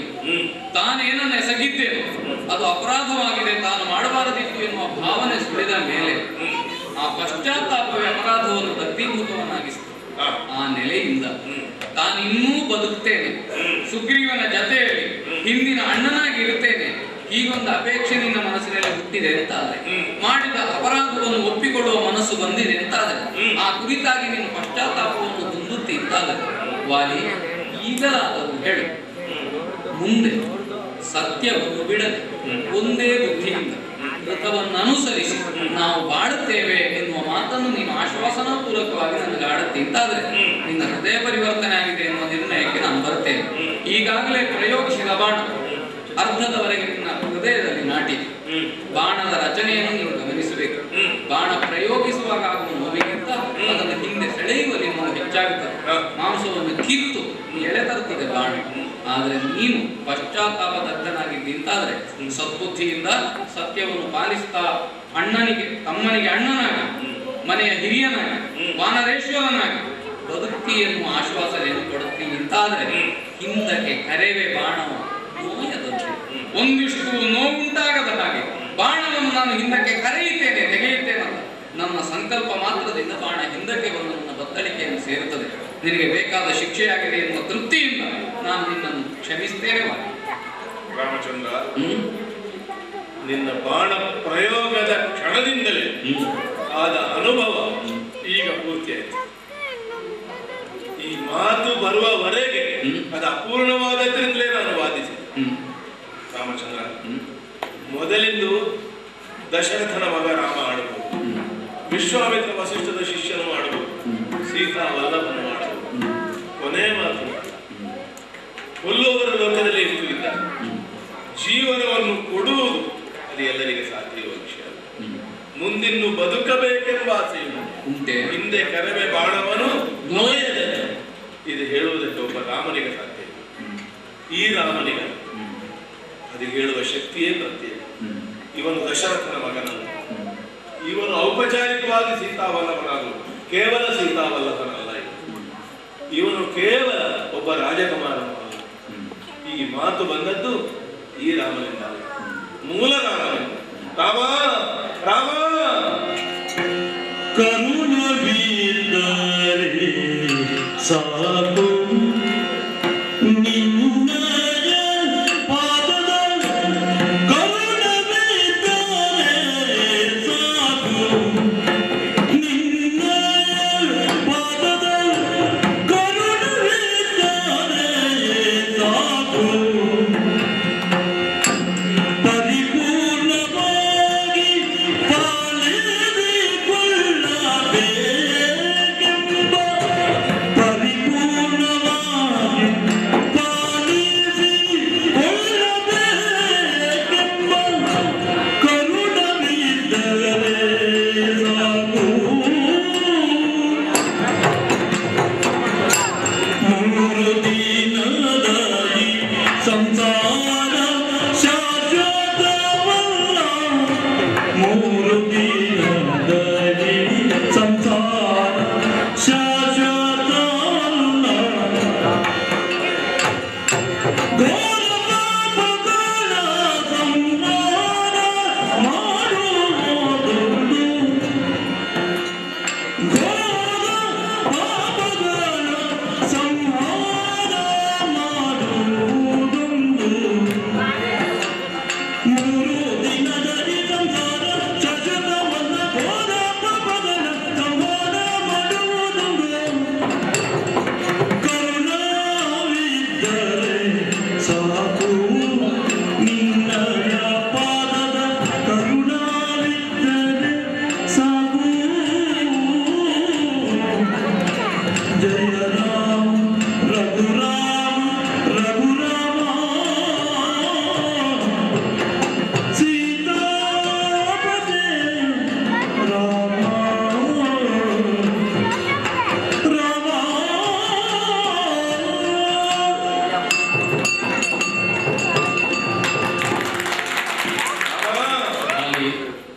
ಕೊಲ್ಲಬಲ್ಲೆ, ಕಾಯಬಲ್ಲೆ, ಜೀವವನ್ನು ತೆಗೆಯಬಲ್ಲೆ, ಜೀವನವನ್ನು ಕೊಡಬಲ್ಲೆ.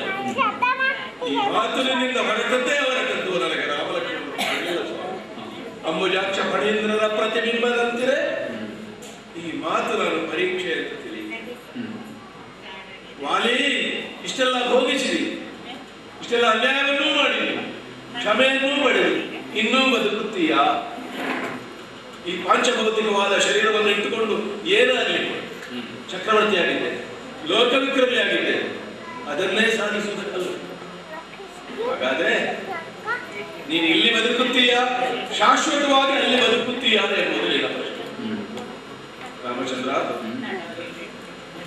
ಕರ್ಮದ ಲೇಪವು ಕಳೆದ ಮೇಲೆ ಕೆಲವೊಂದು ಬಾರಿ ಕರ್ಮ ವಾಸನ ಒಂದು ಪಾತ್ರೆಯಲ್ಲಿ ಗಂಧದ ಕಡ್ಡಿಯನ್ನು ಉರಿಸಿ ಆ ಕಡ್ಡಿಯನ್ನು ಭಸ್ಮವನ್ನು ತೊಳೆದು ತೆಗೆದ ಮೇಲೆ ಪರಿಮಳ ಸ್ವಲ್ಪ ಪಾತ್ರೆ ಉಳಿಯುವಾಗ ಈ ಭೌತಿಕವಾದದ್ದು ನಾ ಬದುಕಲಿಕ್ಕೆ ಪ್ರಯತ್ನ ಮಾಡಿದೆ ಅಂತ ಮಾಡಿ ಹೆಂಡಿ ಮಕ್ಕಳೇ ಮಂಡಿ ತುಂಬಿದ ತರವದೈತೆ ಕುಡಿಯವೇ ತರು ಗಾಳಿಯ. ನಾ ಬದುಕಿದರೆ ಯಾವುದೋ ದುಷ್ಕೃತದ ಲೇಪವು ಪರೀಕ್ಷಾ ನಾನು ಪುನಃ ಪತಿತನಾಗುವುದಿಲ್ಲ ಎನ್ನುವುದಕ್ಕೆ ಶ್ರೀರಾಮ ರಘುರಾಮ ಶ್ರೀ ವೈಕುಂಠದಿಂದ ಕೌಸಲ್ಯಾದೇವಿಗೆ ಉದರ ವೈಕುಂಠಗಳು ಭೂಮಿಯನ್ನೇ ವೈಕುಂಠವನ್ನಾಗಿ ಮಾಡುವುದಕ್ಕೆ ಹೊರಟವ ತಾನೇ ಬಂದು ಹೇಳ್ತಾನೆ, ಬರುತ್ತೀಯ? ನದಿ ಸಮುದ್ರವನ್ನು ಸೇರುವುದಕ್ಕೆ ಎಷ್ಟು ಕಷ್ಟಪಡಬೇಕು. ನೆನೆಸಿಕೊಂಡು ಕಲ್ಲುಗಳನ್ನು ದಾಟಿ ಕೊರೆದು ಸಮುದ್ರಕ್ಕೆ ಹೋಗೋದು ಶುದ್ಧೀಕರಿಸಿಕೊಳ್ಳಗೆ ಇಲ್ಲಿ ಆಗಲ್ಲ. ಸಮುದ್ರವೇ ಒಂದು ಹೇಳ್ತದೆ, ನದಿ ಇದ್ದಲ್ಲಿ ಬರ್ತೀಯ, ಬರುವುದಿಲ್ಲ ಅಂತ ಹೇಳಿದ್ರೆ ಈ ಜೀವನದಲ್ಲಿ ಇದು ಕಾಯ, ಇದರಲ್ಲಿರುವ ಬುದ್ಧಿ ಎಡ್ಡುತನ ಅಲ್ಲ, ಕಪಿತ್ವ ಅಲ್ಲ, ಮಂಗ ಶಬ್ದಕ್ಕೆ ಸರಿಯಲ್ಲ. ಇದು ನೀನು ಕೊಟ್ಟಿದ ಕೊನೆಯ ಪರೀಕ್ಷೆ. 3 ದಿನದ ಸಂಸಾರ ಶಾಶ್ವತವಲ್ಲ. 3 ಅಗತ್ಯಗಳನ್ನು ದಾಟಿ, 3 ಈಶ್ವರಗಳನ್ನು ದಾಟಿ, ಒಂದನ್ನು ಅರಿದು 2 ಮೀರಿ 3 4 ಉತ್ತರಿಸಿ 8 9 10 ದಶೇಂದ್ರಿಯಗಳ ಪ್ರವೃತ್ತಿಯನ್ನು ಬಿಟ್ಟರೆ ಏಕಾದಶಿ ಆಗ್ತದೆ.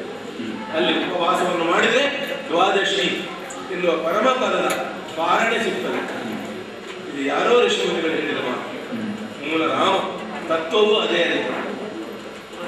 ರಾಮ ಸೌಂದರ್ಯವಂತ, ಬ್ರಹ್ಮ ವಿಷ್ಣು ಮಹೇಶ್ವರ 3 ಶಬ್ದಗಳನ್ನು ರಾಮ ಶಬ್ದ ಒಳಗೊಳ್ಳುತ್ತದೆ.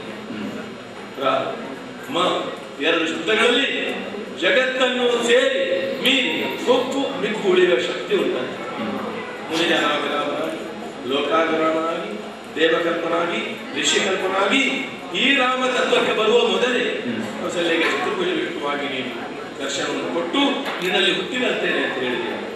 ದೇವತೆಗಳಿಗೆ ಕೊಟ್ಟ ಮಾತಿನಂತೆ ರಾಮ ಸಹಾಯ ಹೇತುಗಳಾಗಿ ಕಪಿಗಳು ಹುಟ್ಟಲಿ ಎನ್ನುವುದರಲ್ಲಿ ಸಂಕಲ್ಪ ಆಗಿತ್ತು. ನಾನು ಅದೇ ಯಾಕಲ್ಲ, ರಾವಣ ವಧೆಯ ನಿನ್ನ ಸಂಕಲ್ಪಕ್ಕೆ ನಾನು ಸಹಾಯ ಮಾಡುವುದು, ನಾನು ಬದುಕಿ ನಿನ್ನೊಟ್ಟಿಗೆ ಬಂದ ದೇವತೆಗಳಲ್ಲಿ ಪ್ರಧಾನ ದೇವೇಂದ್ರ ಅವನೇ ಬಂದು ನಿಂತೀಗ ನಿನ್ನ ಶತ್ರು ಹೊಡಿ ಅಂತ ಹೇಳುವುದು ನಾಟಕಕ್ಕೆ ಮರ್ಯಾದೆ. ನನ್ನವರನ್ನು ನಿನ್ನ ಸ್ವಾಧೀನಕ್ಕೆ ಕೊಟ್ಟು ರಂಗದಿಂದ ನಿರ್ಗಮಿಸಬೇಕಾದ ನಿನ್ನ ನಾಟಕದ ಪಾತ್ರಧಾರಿಯಾಗಿ ನನ್ನ ವಿವೇಕ ಅಂತ ನಾನು ಭಾವಿಸ್ತೇನೆ. ಆದ್ದರಿಂದ ಈ ಕಪಿ ಸಾಮ್ರಾಜ್ಯ ಇದನ್ನು ನಿನಗೊಪ್ಪಿಸಿದ್ದೇನೆ. ಎಂಟರು ಸ್ವಾಮಿ ಮುಗಿತನು, ಅದರ ಪ್ರಾಮಾಣಿಕ ದುಡಿಮೆ ಇದೆ.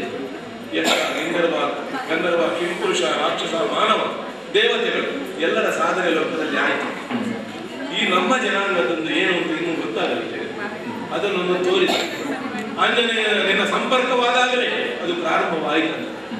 ಆ ಆಂಜನೇಯ ಉಳಿದವರಲ್ಲಿ ಸುಗ್ರೀವ ನಿಜವಾದ ಅರ್ಥದಲ್ಲಿ ಸುಗ್ರೀವನ. ನೀನು ಹೇಳ್ತೀವಿ ವಾಲಿ ಸುಗ್ರೀವರು ಒಂದಾಗಿರಿ, ಅರ್ಥಾತ್ ವಾಲಿಯು ಸುಗ್ರೀವನಾಗಲಿ. ಆ ಒಳ್ಳೆಯ ಸ್ವರವೇ ಅವನಲ್ಲಿ ಬರಲಿ, ಅದು ಬರ್ತದೆ ಸ್ವಾಮಿ. ಆ ರೂಪದಲ್ಲಿ ನಿನ್ನನ್ನು ನಾನು ಬಯಸಿದ್ದೇನೆ, ನಿನ್ನನ್ನು ಸೇರುತ್ತೇನೆ ಎಂಬ ಅರ್ಥದಲ್ಲಿ ಲೋಕದ ಮೋಹ ಬಿಡುವುದಿಲ್ಲ ಸ್ವಾಮಿ. ಎಲ್ಲಾದರೂ ಸುಗ್ರೀವ ಪಕ್ಷಪಾತವನ್ನು ಮಾಡಿದನು. ಅಂಗದನನ್ನು ನಿನ್ನ ತಮ್ಮಂದರಲ್ಲಿ ಒಬ್ಬನೇ, ತಾರೆಯನ್ನು ನಿನ್ನ ಅಕ್ಕನೆಂದು ತಿಳಿದು ಅಯೋಧ್ಯೆಗೆ ನೀ ಸಾಕು. ನನ್ನವನ್ನೆಲ್ಲ ನಿನ್ನ ಕೈಯಲ್ಲಿ ಅಲ್ಲ ಮೈಯಲ್ಲಿ, ಕನ್ನಡತೆಯಲ್ಲಿ, ನಿನ್ನ ವಿವೇಕದಲ್ಲಿ ಇರಿಸಿದೆ. ಕರೆದ ಸುಗ್ರೀವನನ್ನು ಮಾತನಾಡಿಸ್ತಾರೆ. ತಮ್ಮ ಸುಗ್ರೀವ, ತಮ್ಮ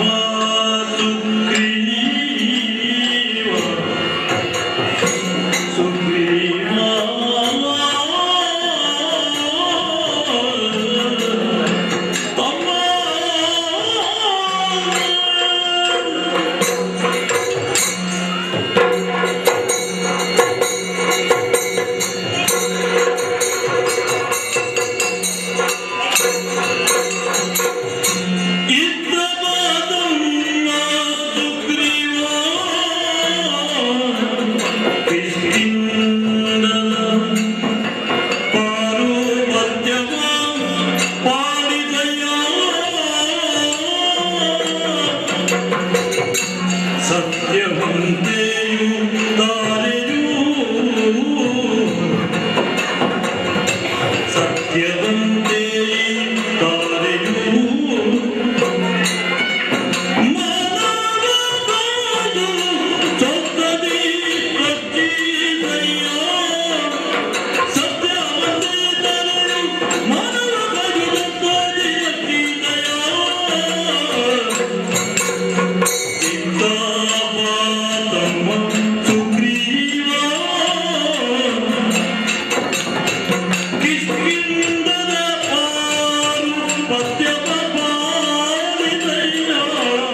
ಪಡ್ತೀಯ?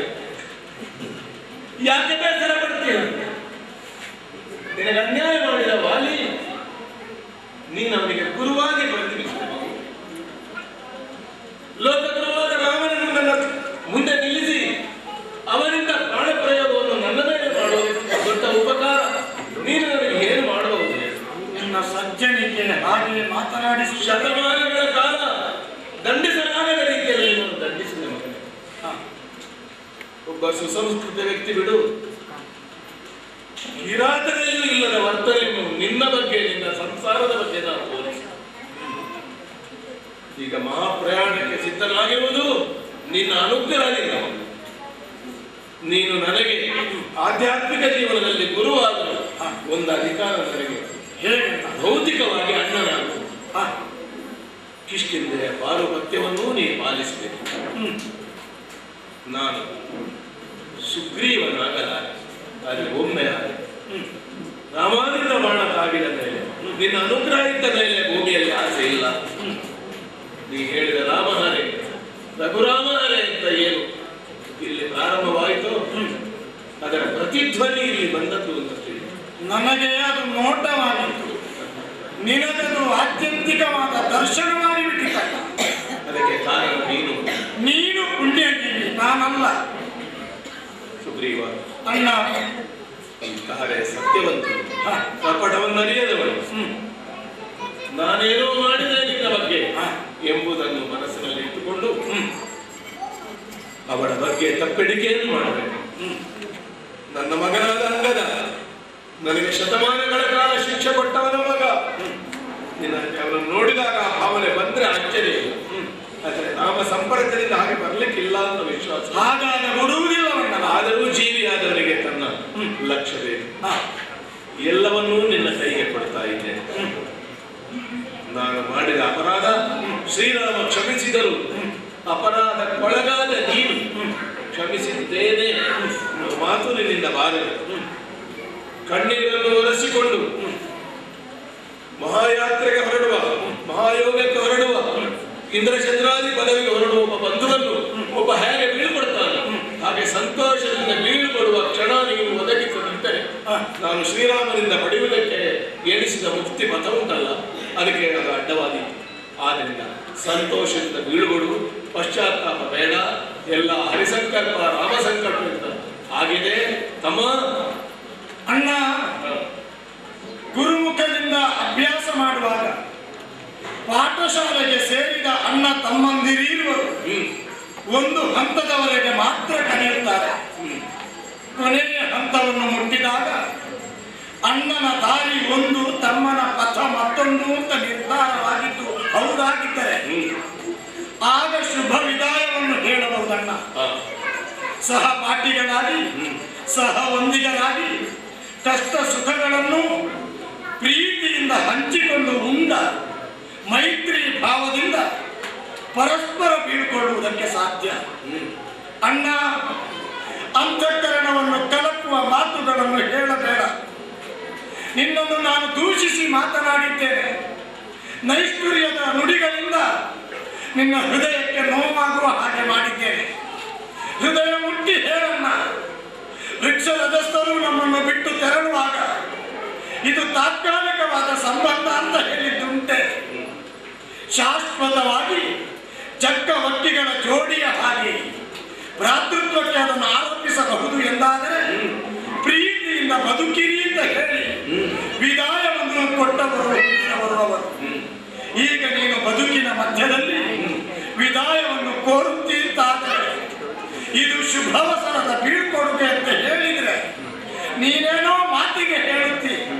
ಅಂತಃಕರಣಕ್ಕೆ ತಟ್ಟುವ ಮಾತುಗಳನ್ನು ಅನುಭವಿಸಿ ನಾನು ಹೇಳುವುದಕ್ಕುಂಟೆ ಅಣ್ಣ. ನಿನ್ನನ್ನು ನಾನು ವಿರೋಧಿಸಿದೆ.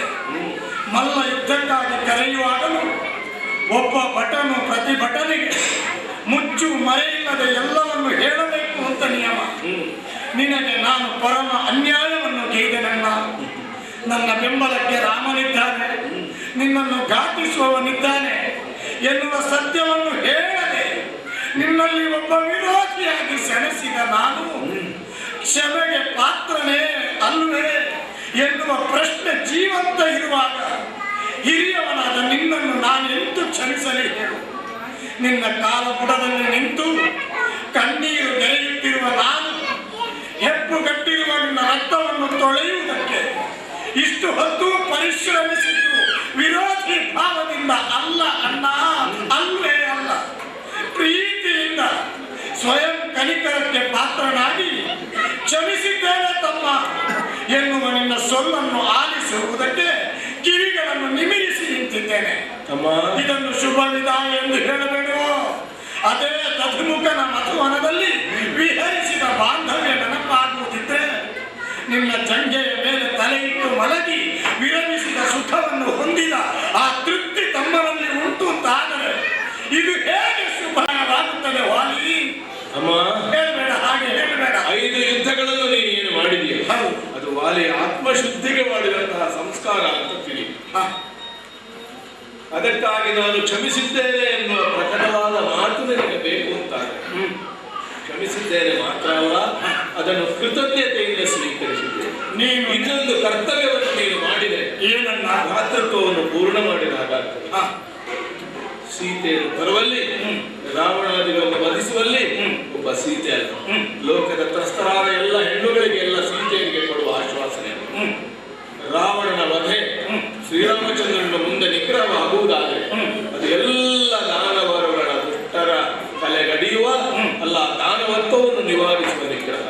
ಅದಕ್ಕೆ ವಾಲಿ ಸಾಯಲಿಲ್ಲ, ವಾಲಿ ಸುಗ್ರೀವನಲ್ಲಿಯೂ ಇದ್ದು ಪ್ರತಿನಿಧಿ ರೂಪದಿಂದ ಆ ಸತ್ಕಾರ್ಯಕ್ಕೆ ರಾಮ ಸೇವೆಗಾಗಿ ನಿನ್ನನ್ನು ಬಿಡುತ್ತಾನೆ ಎಂಬಲ್ಲಿ ನನಗೆ ಸಮಾಧಾನವನ್ನ.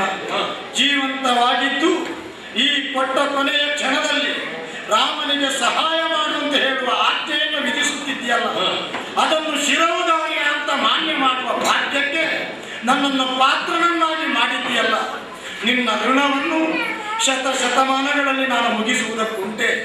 ನಿನ್ನ ನೆನಪನ್ನೇ ಅಡಿಗಲ್ಲನ್ನಾಗಿಸಿ, ನಿನ್ನ ನೆನಪನ್ನೇ ಮೈಯನ್ನಾಗಿಸಿ, ನಿನ್ನ ನೆನಪನ್ನೇ ತ್ರಿಕರಣವನ್ನಾಗಿಸಿ ನೀನು ಹಾಕಿಕೊಟ್ಟ ಆದರ್ಶದ ಹಾದಿಯಲ್ಲಿ ಈ ಕಿಷ್ಕಿಂಧೆಯನ್ನು ಮುನ್ನಡೆಸುವುದಕ್ಕಾಗಿ ನಾನು ಕಟಿಬದ್ಧನಾಗುತ್ತೇನೆ.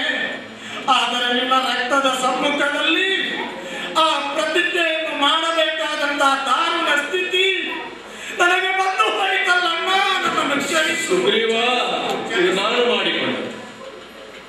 ಹೋಗಿ ಬರ್ತೇನೆ ರಾಮಚಂದ್ರ, ನಿನ್ನಲ್ಲಿ ಹೋಗಿ ಬರುತ್ತೇನೆ ಅನ್ನೋದಕ್ಕೆ ಬರುತ್ತೇನೆ. ನಿನ್ನಲ್ಲಿ ಬರುವುದಕ್ಕೆ ಏನು ಮಾಡಬೇಕೋ ಅದನ್ನು ಮಾಡಿ ಸ್ವಾಮಿ. ರಾಮ ತಥಾಸ್ತು.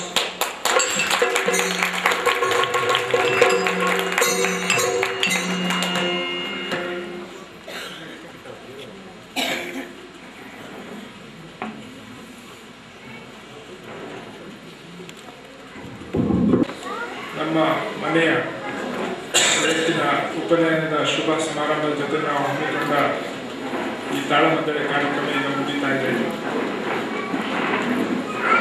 ಈ ಉಪನಯನದ ಜೊತೆ ತಾಳಮದ್ದಳೆ ಮಾಡಬೇಕು ಅನ್ನೋ ನಮ್ಮ ಆಸೆಯನ್ನು ಈಡೇರಿಸುವಲ್ಲಿ ನಮಗೆ ಸಹಕರಿಸಿದವರು ಬಹಳಷ್ಟು ಜನ.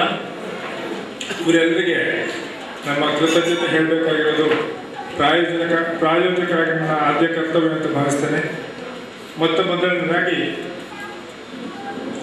ಇವತ್ತಿನ ಯಕ್ಷಗಾನ ಕ್ಷೇತ್ರದ ದಿಗ್ಗಜರು ಅಂತ ಅನ್ನಿಸ್ಕೊಂಡು ಇರುವಂತಹ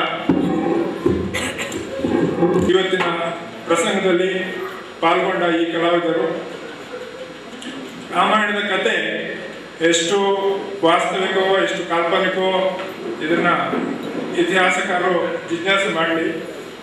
ಅಕಸ್ಮಾತ್ ಅದು ನಿಜವಾದೇ ಆಗಿದ್ದರೆ ಆ ಮೂಲ ಕಥಾ ಪುರುಷರಿಗೂ ರೋಮಾಂಚನ ಆಗುವ ರೀತಿಯಲ್ಲಿ ಸನ್ನಿವೇಶಗಳನ್ನು ಸೃಷ್ಟಿಸಿ ವಾಗ್ವಾದಗಳನ್ನು ಮಂಡಿಸಿ ನಮ್ಮನ್ನ ರಂಜಿಸಿದ ಈ ಕಲಾವಿದರಿಗೆ ಮೊದಲನೇದಾಗಿ ಕೃತಜ್ಞತೆಯನ್ನು ಹೇಳ್ತೀನಿ. ನಮ್ಮ ಕೃತಜ್ಞತೆಯ ಸಂಕೇತವಾಗಿ ನಮ್ಮ ಸ್ಮರಣಿಕೆಗಳನ್ನು ಅವರು ಸ್ವೀಕರಿಸಬೇಕು ಅಂತ ಕೇಳ್ಕೊಳ್ತಾರೆ. ನಮ್ಮ ಮನೆ ಹಿರಿಯರಾದ ನನ್ನ ಚಿಕ್ಕಪ್ಪ ಗಣಪತಿ ಭಟ್ರು ಬಂದು ಈ ಕಲಾವಿದರಿಗೆ ಸ್ಮರಣಿಕೆಗಳನ್ನು ಕೊಡಬೇಕು ಅಂತ ಕೇಳ್ಕೊಳ್ತೀವಿ.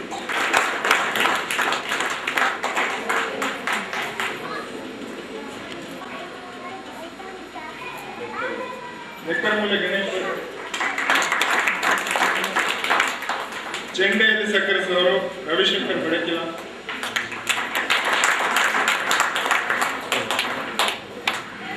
ಚಕ್ರತಾಳ ರಮೇಶ್ ನಿಧಿ ಅವರು,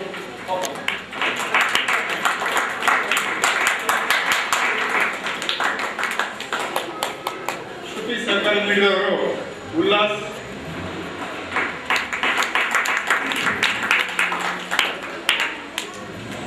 ಇನ್ನು ಮುಮ್ಮೇಳದಲ್ಲಿ ಪಾಲ್ಗೊಂಡ ಕಲಾವಿದರಿಗೆ ಶ್ರೀ ಜಿ ಶಂಕರ್ ಭಟ್ ಅವರು ಸ್ಮರಣಿಕೆಗಳನ್ನು ನೀಡಬೇಕು ಅಂತ ಕೇಳ್ಕೊಳ್ತೇನೆ.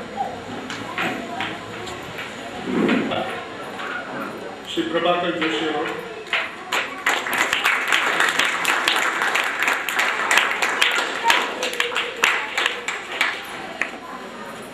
ಶ್ರೀರಾಮನ ಪಾತ್ರವನ್ನು ನಿರ್ವಹಿಸಿದ ರಾಧಾಕೃಷ್ಣ ಕಲ್ಚಾರ್,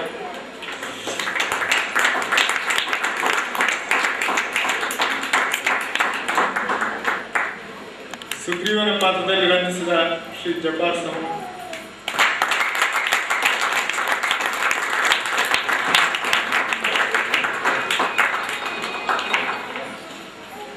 ಇನ್ನು ತಾನೇ ಪಾತ್ರವನ್ನು ವಹಿಸಿದ ಶ್ರೀ ಬೇಗಾರ್ ಶಿವ,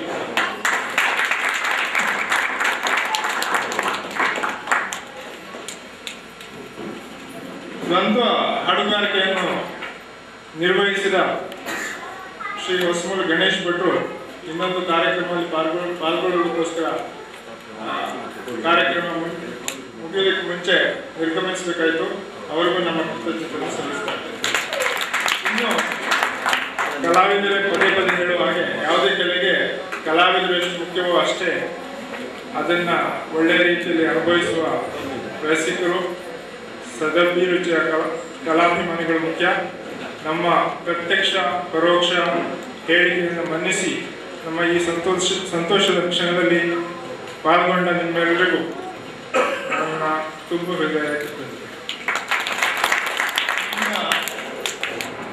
ಈ ಸಭಾಭವನವನ್ನು ಒದಗಿಸಿಕೊಟ್ಟ ಅಖಿಲ ಹವ್ಯಕ ಮಹಾಸಭಾದವರು ಮತ್ತೆ ಧ್ವನಿವರ್ಧಕವನ್ನು ಒದಗಿಸಿದಂಥ ಸನತ್ ಸೌಂಡ್ ಸಿಸ್ಟಮ್ಸ್ ಹಾಗೂ ಫೋಟೋಗ್ರಫಿ ಮತ್ತು ವಿಡಿಯೋಗ್ರಫಿ ಮಾಡಿದ ಗೋವಿಂದ್ ಸಾಮ್ರಾಟ್ ಅವರೆಲ್ಲರಿಗೂ ನಮ್ಮ ಕೃತಜ್ಞತೆಗಳು. ಕೊನೆಯದಾಗಿ ಔಪಚಾರಿಕವಾಗುವುದಾದರೂ ನಾನು ಹೇಳಬೇಕಾದ್ದು, ಇವತ್ತಿನ ಕಾರ್ಯಕ್ರಮವನ್ನು ಆಯೋಜಿಸಿ ನಿರೂಪಿಸಿ ಇದನ್ನು ಯಶಸ್ವಿಗೊಳಿಸುವುದರಲ್ಲಿ ತುಂಬ ಸಹಕಾರ ನೀಡಿದವರು ಶ್ರೀ ಉದಯಕೃಷ್ಣ ಅವರು. ಯಾವ ಕೆಲಸವೇ ಆದರೂ ಶ್ರಮ ಶ್ರದ್ಧೆಯಲ್ಲಿ ಆಗುವುದಿಲ್ಲ. ಇವರು ನಿರಂತರವಾಗಿ ಇದಕ್ಕಾಗಿ ಶ್ರಮಿಸಿ ಇದನ್ನು ಯಶಸ್ವಿಗೊಳಿಸಿದ್ದಾರೆ. ನನ್ನ ಭಾವನೆಯವರಾದರೂ ಅವರಿಗೆ ನನ್ನ ಕೃತಜ್ಞತೆಗಳನ್ನು ಸಲ್ಲಿಸುತ್ತೇನೆ. ಇನ್ನು ಮಂಗಳ ಪದದೊಂದಿಗೆ ಈ ಕಾರ್ಯಕ್ರಮ ಮುಗಿಯುತ್ತದೆ. ಮತ್ತೊಮ್ಮೆ ಎಲ್ಲರಿಗೂ ನಮಸ್ಕಾರ. ಆತ್ಮೀಯ ಬಂಧುಗಳೇ, ಕಲಾವಿದರೇ, ಇವತ್ತು ಉಪನಯನ ಸಂಸ್ಕಾರ ಹೊಂದಿದ ಚಿರಂಜೀವಿ ಸಮೀರನಿಗೆ ಅವನಿಗೆ ಎಲ್ಲ ಕಲಾವಿದರ ಪರವಾಗಿ ಶುಭಾಶೀರ್ವಾದಗಳು. ಇವತ್ತು ವೈದಿಕ ವಿದ್ಯೆಯನ್ನು ಮಾತ್ರ ನಾವು ಹಾರೈಸಿದ ಸಾಲದು, ಉತ್ತಮೋತ್ತಮವಾದ ವಿದ್ಯಾಭ್ಯಾಸ ಭವಿಷ್ಯ ಕುಟುಂಬಕ್ಕೆ ಸಮಾಜಕ್ಕೆ ಒಂದು ಭೂಷಣವಾಗಿ ಬಾಳಲಿ ಅಂತ ಹಾರೈಸ್ತೇನೆ. ಅಖಿಲ ಹವ್ಯ ಕವ್ಯ ದತ್ತವಾಗಿ ಬರೋದು ಅಭ್ಯುದಯ ನಿಶ್ರೇಯಸ ಕೊನೆಗೂ ಅಂತಹ ಅಭ್ಯುದಯ ಅವನಿಗೆ ಪ್ರಾಪ್ತವಾಗಲಿ ಅಂತ ಹಾರೈಸ್ತೇನೆ.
ಬದಿಗೂ